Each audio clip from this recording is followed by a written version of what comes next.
வணக்கம். இந்த வீடியோ கண்டென்ட்ல நம்ம ஸ்கேல்ப் சோரியாசிஸ்ன்னு சொல்லக்கூடிய, அதாவது நம்மளோட முடி வளரக்கூடிய இடம் இருக்கு இல்லைங்களா, நம்ம தலையில அங்கே வரக்கூடிய சோரியாசிஸ் கம்ப்ளைண்ட் வந்துட்டு முழுமையாக குணமாகாது, நம்மளால அதை கண்ட்ரோல் பண்ண முடியாதுன்னு சொல்லக்கூடிய ஒரு கண்டிஷனுங்க அது. அந்த கண்டிஷனுக்கு எந்த அளவுக்கு நம்ம ஹோமியோபதி மெடிசன்ஸ் மூலியமா இம்ப்ரூவ்மெண்ட்ஸோ ரிசல்ட்ஸ் வித் 100% கியூர் கொடுக்கக்கூடிய தன்மையில் இருக்குதுங்கிறதோட ஒரு கிளினிக்கலான எவிடென்டான ஒரு பேஷண்டோட வார்த்தைகள் நம்ம கேட்டு தெரிஞ்சுக்கலாம். வணக்கம் சார். வணக்கம் சார். நீங்கள் இந்த கண்டிஷன்னால பாதிக்கப்பட்டு ஃபர்ஸ்ட் கிளினிக் வரும்போது எப்படி இருந்தீங்க, என்ன மாதிரி சிம்டம்ஸ் ஃபீல் பண்ணீங்க, மருந்து ஸ்டார்ட் பண்ணதுலேருந்து இப்போ வரைக்கும் எப்படி இருக்குங்கிறது எல்லாம் டீட்டெயிலாக சொல்லுங்கள். வரும்போது ரொம்ப ஒரு மாதிரி அரிப்பா இருந்தது, தலையில எல்லாம் வந்து தடிமனா இருந்தது. அதாவது நீங்க என்கிட்ட வரும்போது தேதி வந்துட்டு 4/12/2024. அப்போ தலை தோல் எல்லாம் வந்து ரொம்ப தடிமனா இருந்தது. அப்புறம் தண்ணீரும் அதில் ஒடிஞ்சிட்டு இருந்தது. ஒரு மாதிரி எப்பவுமே ஒரு மாதிரி அன்ஈஸியாவே தான் இருக்கும். அப்புறம் இங்க வந்ததுக்கு அப்புறம் இப்போ 2 மாசம் ட்ரீட்மெண்ட்டுக்கு அப்புறம் எனக்கு வந்து தோல் கிட்டத்தட்ட நார்மலான மாதிரி தான் இருக்குது. எனக்கு அந்த மாதிரி தான் ஃபீல் பண்றேன்.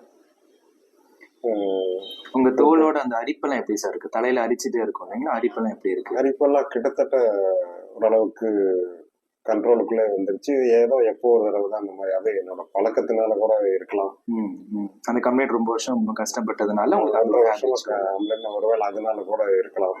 1 வருஷம் பாதிப்பு இருந்தது. 1 வருஷம் பாதிப்பு, 2 மாசம் ட்ரீட்மெண்ட்ல உங்களுக்கு இம்ப்ரூவ்மெண்ட்ஸ் இருக்கு. எத்தனை சதவீதம் உங்களுக்கு பெட்டர்மெண்டா ஃபீல் பண்றீங்க 2 மந்த்ஸ்ல? எனக்கு கிட்டத்தட்ட 80-90% நார்மலான மாதிரி ஒரு ஃபீலிங் இருக்கு இல்லைங்களா? ஓகே. இப்போ தலையில அரிக்கும் போது பொடி பொடியா பவுடர் மாதிரி எதுனா வருதுங்களா? இல்ல, இப்ப எல்லாம் ஒண்ணுமே கிடையாது. சில டைம் சொல்லிடுறேன், ஆனா அப்ப கூட அந்த மாதிரி எல்லாம் ஒண்ணும் செதில் மாதிரி எதுவும் வரதில்லை இல்லைங்களா? கண்ட்ரோல் இருக்கு. அந்த நீர் வடிகிறதுமே வந்துட்டு போயிடுச்சு. அப்படி இல்லை. இப்போ தோல் அந்த எரிச்சல், ஒரு அன்ஈஸியா ஃபீல் பண்ணது எல்லாமே போயிடுச்சு உங்களுக்கு? அன்ஈஸியா போச்சு. அது சில டைம்ல இருக்கலாம். பட் ரொம்ப அதிகமா அந்த 1 வருஷம் பட்ட பாதிப்பு இப்போ 2 மாசத்துல இல்லைங்களா சார்? Good good good. வேற என்ன மாதிரி சிம்டம்ஸ் ஃபீல் பண்றீங்க இப்போ மெடிசன்ஸ் ஹோமியோபதி எடுத்ததுக்கு அப்புறம்? உங்க உடம்புல வேற சில நல்ல மாற்றங்களும் வந்திருக்கும். என்ன மாதிரி ஃபீல் பண்றீங்க? அந்த முகத்துல எல்லாம் கூட அந்த தடிமன் இருந்தது, நிறைய இருந்தது. அப்புறம் முகத்துலயும் அரிப்பு இருந்தது, கையிலயும் ஒரு மாதிரி எல்லாம் தடிப்பு எல்லாம் இருந்தது. எல்லாமே ஓரளவுக்கு கைகள்லாம் நல்லா கிட்டத்தட்ட கியூரே ஆயிடுச்சு. கையில கூட அந்த தழும்பு எல்லாமே அதெல்லாம் கிட்டத்தட்ட கியூரே ஆயிடுச்சு. தலை மட்டும் இன்னொரு 10% இருக்கலாம். அது உங்களுக்கு சீக்கிரமா நம்ம ஹெச்கே ஹோமியோல இருந்து கியூர் பண்ணிக்கலாம். சரிங்களா? எனக்கு உங்கள்கிட்ட பிடிச்சது என்னன்னா, முக்கியமான பாயிண்ட் வியூவர்ஸ், இந்த நம்ம பேஷண்டோட முக்கியமான விஷயம் என்னன்னா, இவர் இந்த மெடிசன்ஸ் எடுக்கிறது ரொம்ப ப்ராப்பரா எடுப்பாரு. அட் த சேம் டைம் நம்ம கொடுக்கக்கூடிய டயட் மேனேஜ்மெண்ட்ஸை பர்ஃபெக்டாக ஃபாலோ பண்ணாரு.